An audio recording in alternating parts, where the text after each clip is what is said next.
सत श्री अकाल दोस्तों, welcome to Guru Nanak cares. आप सबका हार्दिक स्वागत है। उम्मीद करता हूँ सब खैरियत से होंगे। जैसे जैसे लोग जुड़ रहे हैं ना, परिवार बढ़ रहा है गुरु नानक केयर्स का, जानकर खुशी होती है। और बड़े इंटरेस्टिंग सवाल आ रहे हैं, दैट इज मोर इम्पोर्टेंट। आप सबकी क्वेरीज आ रही हैं। आज ना एक बड़ा इंपॉर्टेंट सवाल लेंगे।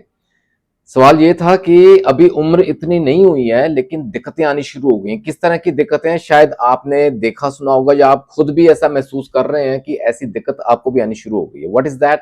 वो है फॉरगेटिंग वर्ड्स, फॉरगेटफुलनेस। हम बात करते करते जैसे ना लफ्ज भूल जाते हैं। Like we take time to recollect. सोचने में ना थोड़ा वक्त लगता है to find the correct word. वो सही लफ्ज क्या है, वो वर्ड क्या है, वो शब्द क्या है, उसको ना रिकलेक्ट करते, उसको रिट्रीव करते, जैसे ना जुबान पे लाते लाते ना वक्त लग जाता है। होता है ऐसा कभी? उम्र नहीं हुई अभी, बूढ़े नहीं हुए हैं, देखते होते ना प्रोग्रेसिव विद एडवांसिंग एज दिक्कत आ रही है, डिमेंशिया बोलते हैं, एमनीजिया बोलते हैं। लेकिन ऐसा नहीं हो रहा है, लेकिन अभी से आनी शुरू हो गई है। इसको कैसे रोकें? With help of homeopathy. बड़ी इंटरेस्टिंग रहेगी आज की डिस्कशन। छोटी सी इंफॉर्मेशन आपके साथ शेयर जरूर करूं जिससे आपको फायदा होगा, and the very best remedy to correct this. इसको यहीं रोकेंगे। इसको ना एक टर्म दी जाती है medically, it's called like amnesia aphasia. Amnesia aphasia, anomic aphasia. दोनों को अलग अलग से हम अंडरस्टैंड कर सकते हैं। First is amnesia, we know, जिसको मेमोरी लॉस बोलते हैं। ठीक है। अफेजिया यानी कि हम वो लफ्ज बोल नहीं पा रहे हैं। Inability to speak out the correct word.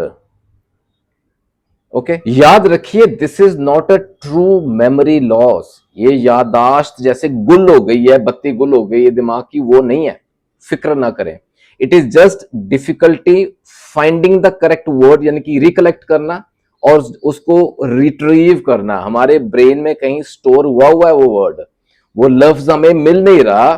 थोड़ा सा वक्त लगता है, वो रिकलेक्ट हो जाता है, लेकिन ड्यूरिंग दैट थोड़ा सा वक्त ना हम चुप हो जाते हैं। यानी कि वी ईट वर्ड्स, ऐसा भी सुनना है ना, ऐसा होता है कई बार। वी ईट वर्ड्स, हम शब्द खा जाते हैं, लफ्ज खा जाते हैं। It is basically language disorder. हमारा बोलने में जो दिक्कत है, to recall and recollect the retrieve the word, उसमें दिक्कत ही है। फ्रेमिंग ऑफ सेंटेंसेस में दिक्कत ही है, पूरा हम वो लाइन पूरी बोल नहीं पाते, उसमें दिक्कत आती है।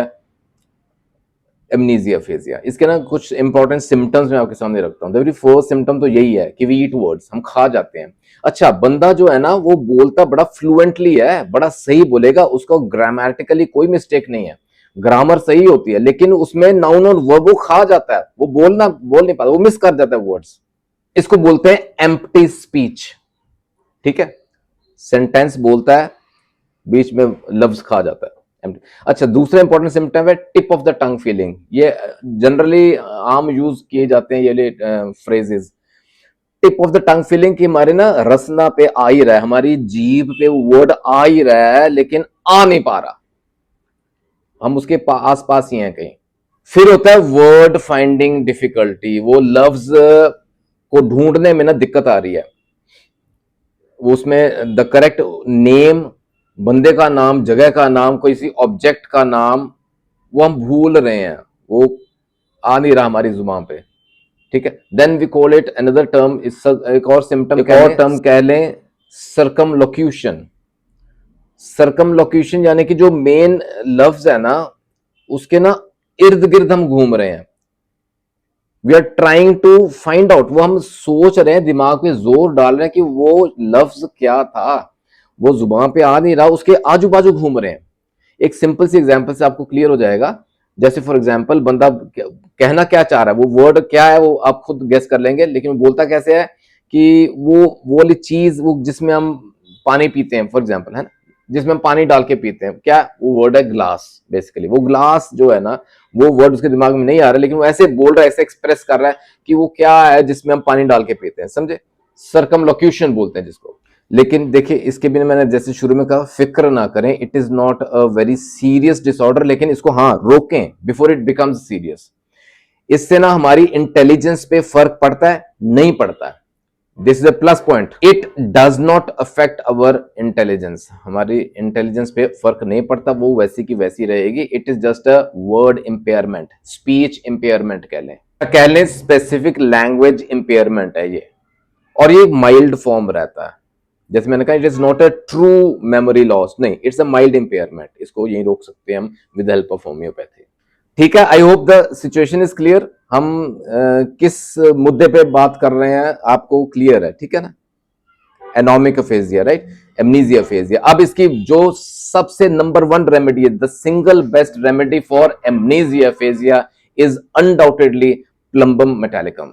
अगर हम माइंड के सिम्टम्स अंडरस्टैंड करें ना इस दवा के, तो amnesia aphasia is a very prominent term that appears. ये बड़ी टिपिकल रेमेडी है यहां जहां हेल्प करती है। सेकेंडली, ये basically it affects our circulatory system. In general मैं आपको बता रहा हूं, the circulatory system, the alimentary system and the nervous system. ये हमारे ना मसल्स पे एक्ट करती है, हमारे नसों पे एक्ट करती है, नर्व्स पे, the spinal cord, the brain cells, यहां पे एक्ट करती है।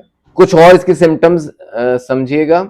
देयर इज मेंटल एग्जॉशन, क्योंकि दिमाग को लेके जरूरी है सिम्टम समझने। दिमागी थकान रहती है फ्रॉम फिजिकल लेबर, दिन भर काम करता रहा बंदा, लेकिन एंड में आके क्या हुआ, दिमागी थकान होगी, और वो भी सिरे की, मेंटल एग्जॉशन वी कॉल। थोड़ा ना अंदाजा लगा लीजिएगा कि किस तरह का बंदा होगा, उसके माइंड सिम्टम्स कैसे होंगे। डेफिशिएंसी ऑफ आइडियाज रहते हैं, आइडियाज सौखे नहीं आते माइंड में, कंफ्यूजन सी रहती है, परसेप्शन बड़ी स्लो हो जाती है, देयर इज पुअर परसेप्शन। बोलते वक्त एक्चुअली वो लफ्ज दिमाग में नहीं आता, जो शुरू में सिम्टम्स हमने स्टडी किए, डिस्कस किए ना, वो सेम यही काम करते हैं। And finally weakness of memory. Now this is memory loss. अगर ऐसा भी हो रहा है, तो नेक्स्ट स्टेज ऑफ एमनीजिया फेजिया, वहां भी ये दवा हेल्प करेगी। या ना वीकनेस ऑफ मेमोरी या मेमोरी लॉस के अंदर ना दो और इंपॉर्टेंट रेमेडीज मैं आपको बताना चाहूंगा। They are equally good, and one is Anacardium, Anacardium orientale, इसके बड़े अच्छे रिजल्ट्स हैं। And second is Baryta carb, Baryta carbonica. ये बहुत अच्छी दवाएं हैं, लेकिन still number one for amnesia aphasia remains Plumbum metallicum. Plumbum metallicum 30 CH potency में दिन में 2 बार ले सकते हैं, 3 से 4 कतरे 1 चम्मच पानी में डाल के लीजिएगा। You can take it half an hour after meal. इसको लगातार लीजिए, रिजल्ट्स आते हैं। उम्मीद करता हूं आज की वीडियो से ना प्लम्बम मेट के फायदे आप तक जरूर पहुंचे होंगे। ये जो दिक्कत है ना, इसको यहीं रोक सकते हैं, and we can come back to normal. दोस्तों जुड़े रहें गुरु नानक केयर्स के साथ। For more such information video subscribe जरूर कीजिएगा। Come let us become a family of Guru Nanak cares. जल्दी मिलेंगे अगले वीडियो में, ख्याल रखिएगा जरूर। Take care, God bless.